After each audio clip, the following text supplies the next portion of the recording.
Parang Game 7 ng Eastern Conference Finals mga idol. Wild ending comeback ang nangyari. Papatapos ang first quarter, kinabahan si Coach Erik Spoelstra at si Miami Heat President Pat Riley, pati na ang Heat legend na si Alonzo Mourning. Napatayo sa kanilang kinauupuan mga idol dahil sa nangyari kay Jimmy Butler. Last 1.5 seconds in the game clock, tabla sa 22 ang talaan. Pailing-iling si Coach Po at napabuntong hininga pa si Alonzo Mourning nang mahagip ng paa ni Kelly Oubre ang right leg ni Jimmy Butler. Akala nila hindi na makakapaglaro pa si Jimmy dahil namilipit sa sakit mga idol ang Heat superstar. Good news naman at nakabalik pa sa laban si Jimmy Buckets. Solid start pa naman din for Jimmy with 3 steals at may 2 dunks mga idol sa opening frame. Maalat pa so far si Joel Embiid, 23-22 end of first quarter. Second quarter, Jaime Jaquez Jr. inatake ang depensa ng mas malaking si Joel Embiid. Rookie pa lamang ito mga idol pero parang veterano na dito sa postseason. Umabot na ng double digit ang lamang ng Miami Heat sa 76ers at pinagbubunan ng home crowd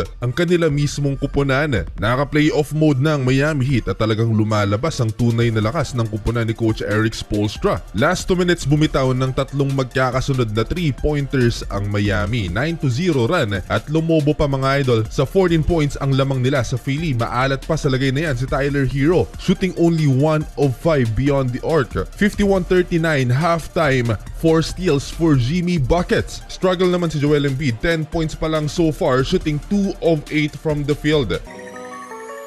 Third quarter better offense for Philly. Team effort at naibaba nila sa 6 ang lamang ng Miami Heat na kanina lang ay umabot ng 14 points. Nagka-free chicken pa ang crowd matapos itong back-to-back missed free throw ni Caleb Martin. Chicken lang pala yung makakapag-energize sa crowd at ginanahan na rin pati ang mga players. Nagpaulan ng tres mga idol sa pangunguna ni Nick Batum off the bench with 4 3-pointers. Binuhat ng mga role players si Joel Embiid, 2 points lang sa quarter na to si The Process. Naging dikit ng laban lamang pa rin ang Miami Heat after ng 3-pointer na to ni Jaime Jaquez Jr. 74-69 end of third quarter. Fourth quarter finally, 3-pointer for Joel Embiid at tabla na ang talaan sa 74. 9-minute mark since first quarter, nakalamang na rin ang Philadelphia 76ers 79-76. Fifth 3-pointer ni Nick Batum. Grabe tong French player na to mga idol, parang prime Klay Thompson sa kanyang catch and shoot 3-pointers, nakaka-anim na. Sa kabilang banda sumasakit pa rin yung right leg ni Jimmy Butler. Halfway, Jaime Jaquez Jr. two-handed throwdown at napakaganda ng pag-backs out ni Bam Adebayo kay Joel Embiid.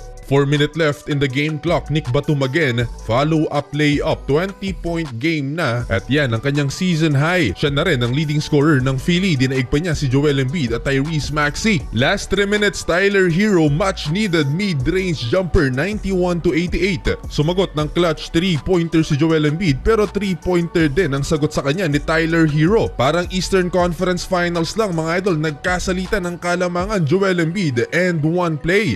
Tied at 96, last 36 seconds mga idol, Kelly Oubre Jr. and one play. Lamang na ng tatlo ang Philly. Last 24 seconds in the game clock, another big play for Nick Batum. Nabutata lang naman niya ang 3-point attempt ni Tyler Hero. Foul game ang nangyari mga idol at sa huli, panalo pa rin ang Philadelphia 76ers comeback. Makakaharap ng Philly ang New York at may chance pa naman mga idol ang Miami.